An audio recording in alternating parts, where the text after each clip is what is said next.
وہ نشانیاں کون سی تھیں؟ ان پہ میں بولوں تو میرے بھائی تقریباً 3-4 گھنٹے اور لگ جائیں گے۔ میں آپ کو موٹی موٹی باتیں بتا دیتا ہوں جو بخاری اور مسلم میں آئی ہیں کہ آپ علیہ السلام کو کیا کچھ دکھایا گیا۔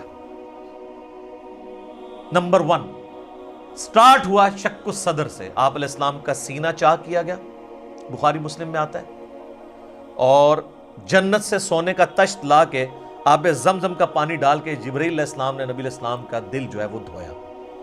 نمبر 2، آپ صلی اللہ علیہ وآلہ وسلم کو، چونکہ آپ مکے میں تھے، ابھی مدینہ آپ نے جانا تھا، راستے میں ایک شہر میں اتارا گیا اور جبرائیل نے کہا کہ یہ طیبہ ہے، مدینہ، جو آپ کا مسکن عنقریب بننے والا ہے ہجرت کے بعد۔ حضور کو اس وقت تک نہیں پتا تھا کہ یہاں سے تو میری دعوت جو ہے وہ ایسی لانچ ہوگی کہ رومن اور پرشین امپائر بھی کچھ نہیں جائیں گی۔ نمبر 3، پھر آپ کو کوہ طور پہ لے جایا گیا، انبیاء کے مقامات پہ۔ سب سے پہلے نبی علیہ السلام کا اپنا مسکن، اس کے بعد پھر طور سینہ کے اوپر، اور کہا گیا کہ یہ وہ ہے جہاں پہ اللہ تعالیٰ نے حضرت موسیٰ علیہ السلام سے کلام کیا تھا۔ نمبر 4، بیت اللحم لے جایا گیا۔ بیت المقدس میں ایک جگہ ہے جہاں پہ حضرت عیسیٰ علیہ السلام کی ولادت ہوئی تھی، تو وہ جگہ بھی دکھائی گئی۔ لہٰذا اس سے امام نے تیمیہ کے اس عقیدے کا رد ہوا کہ انبیاء کی جو بیٹھنے کی جگہ ہیں ان کا وزٹ کرنا یہ نعوذ باللہ کوئی بدعت ہے۔ نبی علیہ السلام کو تو خود کروائی جا رہی ہے یہ ساری چیزیں، الحمدللہ۔ اور صحیح بخاری میں اوپر تلے 10 احادیث ہیں کہ عبداللہ بن عمر اپنے سفر حج کے دوران ان جگہوں پر نماز پڑھا کرتے تھے جہاں پہ نبی علیہ السلام کے ساتھ جب انہوں نے سفر کیا تھا تو جہاں جہاں اتر کے نماز پڑھی تھی۔ تو اس میں امام بخاری نے باب باندھا ہے کہ نبی علیہ السلام کی جگہوں کو تلاش کر کے وہاں پہ نماز پڑھنا۔ حتیٰ کہ مسند احمد میں آتا ہے کہ وہ اس جگہ پہ پیشاب بھی کرتے تھے جہاں نبی علیہ السلام نے اپنے سفر حج میں پیشاب کیا تھا۔ بخاری میں الفاظ ہیں نافع کے کہ مسجدیں موجود تھیں راستے میں، مسجد کے پاس نالوں کے قریب جو پتھر تھے وہاں پہ وہ نماز پڑھتے تھے، مسجد میں نہیں پڑھتے تھے۔ وہ کہتے تھے مسجد تو بعد میں بنی ہے، نبی علیہ السلام نے اس پتھر پہ نماز پڑھی تھی۔ یہ اتباع سنت کا جذبہ تھا۔ تو ظاہر نبی علیہ السلام سے لیا۔ 4 چیزیں ہوگی جی، شق الصدر، مدینہ شریف دکھایا گیا، طور سینہ، بیت اللحم، اور اس کے بعد صحیح مسلم میں آتا ہے قبر موسیٰ دکھائی گئی۔ نبی علیہ السلام کہتے ہیں میں نے سرخ ٹیلے کے پاس موسیٰ علیہ السلام کو ان کی قبر میں نماز پڑھتے ہوئے دیکھا، اور اگر میں گزروں میں تمہیں وہ قبر بھی دکھا سکتا ہوں۔ وہ قائم یصلی فی قبری، وہ کھڑے اپنی قبر میں نماز پڑھ رہے تھے، لیکن یہ معاملہ ہے برزخی۔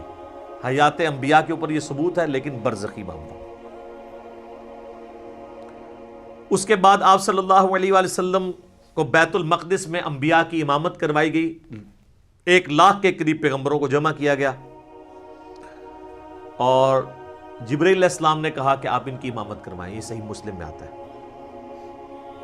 اچھا، پھر دجال دکھایا گیا، یہ بھی آتا ہے بخاری مسلم میں، دجال بھی دکھایا گیا۔ پھر آپ علیہ السلام کو آسمانوں کی سیر کروائی گئی۔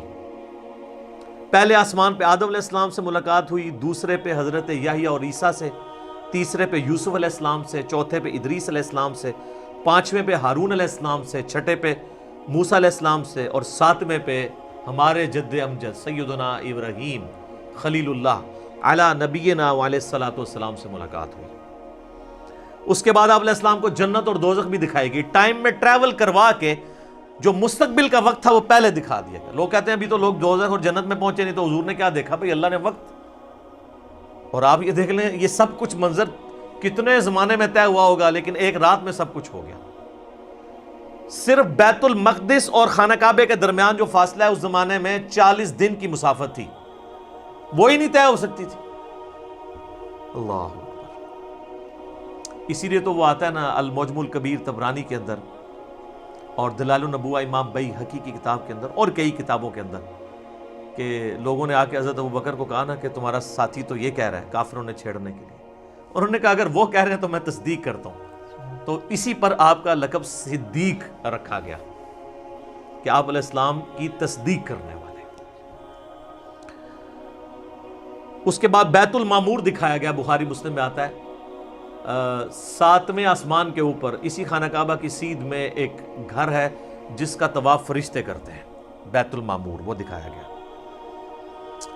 اور سب سے بڑھ کے آپ کو سدرۃ المنتہا تک لے جایا گیا۔ یہ آخری حد ہے، زمین سے جتنی مخلوقات ہیں یا فرشتے ہیں وہ بھی سدرۃ المنتہا سے آگے نہیں جا سکتے. اس کا نام ہی ہے انتہا، مخلوق کی انتہا ہے. باقی لوگوں نے آگے کہانیاں بنا لی ہیں کہ جی نبی علیہ السلام سدرۃ المنتہا سے بھی آگے چلے گئے. بالکل جھوٹ ہے، یہ آپ کی انتہا. ہم کہتے ہیں میرے بھائی ہم تو آپ کو چیخ چیخ کے یہی تو کہہ رہے ہیں کیا کہ مرنے سے پہلے ہے مسلمان. کر لے اس پہ غور. کتابوں کا خدا اور ہے، بابوں کا خدا اور. کتاب میں سے کوئی نکالے نہ بات. تو میرے بھائی یہ کتابوں کی بات ہو رہی ہے. اور سدرۃ المنتہا ہی پہ اللہ تعالیٰ کی ملاقات ہوئی اپنے محبوب علیہ السلام کے ساتھ. اور سورۃ النجم میں اس کا ذکر ہے. وہاں پہ اللہ تعالیٰ نے وحی بھی کی آپ علیہ السلام کو. صحیح مسلم میں آتا ہے کہ 3 چیزیں آپ کو وہیں پہ عطا ہوئی. نمبر 1 5 نمازیں. وہ ڈیٹیل بخاری مسلم میں آتی ہے کہ 50 تھی، کم ہوتے ہوئے موسیٰ علیہ السلام کے پاس جب وہ آتے تھے نا چھٹے آسمان کے اوپر تو کہتے تھے حضرت زیادہ ہیں، کم کروائیں. ایک پھیرے ہی بس اور لگنا سی، وہ کون ہی لگیا، ورنہ وہ 5 کام ہوتے 5 تک رہ گئی. پھر اس میں الفاظ ہیں بخاری مسلم میں، اللہ نے کہا کہ میرا قول بھی نہیں بدلے گا، تمہاری امت پڑے گی 5. سورۃ الانعام میں ہے کہ ایک نیکی 10 کے برابر ہے تو میں ان کو ثواب 10 کا ہی دوں گا. ایک کے بدلے 10 کا تو نمازیں 50 کے ہی ثواب ملے گا 5 کے گیز. دوسرا تحفہ دیا گیا سورۃ البقرہ کی آخری 2 آیات. صحیح مسلم میں آتا ہے آمن الرسول بما انزل الیہ من ربہ والمؤمنون. سر یہ 2 آیات وہ ہیں جو اس دنیا میں نازل نہیں ہوئی ہیں، آسمانوں پہ نازل ہوئی ہیں. آسمان سے آسمانوں پہ نبی علیہ السلام کے مبارک سینے پہ. اور صحیح مسلم میں آتا ہے کہ تیسری چیز جو آپ کو دی گئی کہ آپ کا جو کوئی امتی شرک نہیں کرے گا نا میں اسے معاف کر دوں. تو اس کو تو سپورٹو پھر قرآن میں بھی آیت ہے اِنَّهُ مَن يُشْرِكْ بِاللَّهِ فَقَدْ حَرَّمَ اللَّهُ عَلَيْهِ الْجَنَّةَ وَمَأْوَاهُ النَّارُ وَمَا لِلظَّالِمِينَ مِنْ أَنصَارٍ.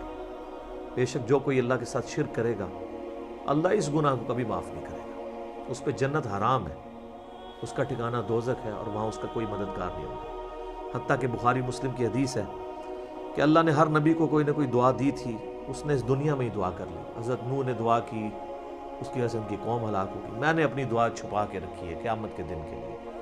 میں اس دعا سے اپنی امتیوں کے لیے شفاعت کی دعا کروں گا اور میری دعا سے ہر میرے امتی کو نفع پہنچے گا سوائے اس شخص کے جس نے دنیا میں اللہ کے ساتھ شرک کیا. شرک is the most sensitive issue in the sight of Allah. اللہ اکبر. تو یہ 3 گفٹ آپ علیہ السلام کو ملے، 5 نمازیں، سورۃ البقرہ کی آخری 2 آیات، اور جو شرک نہیں کرے گا اس کی مغفرت.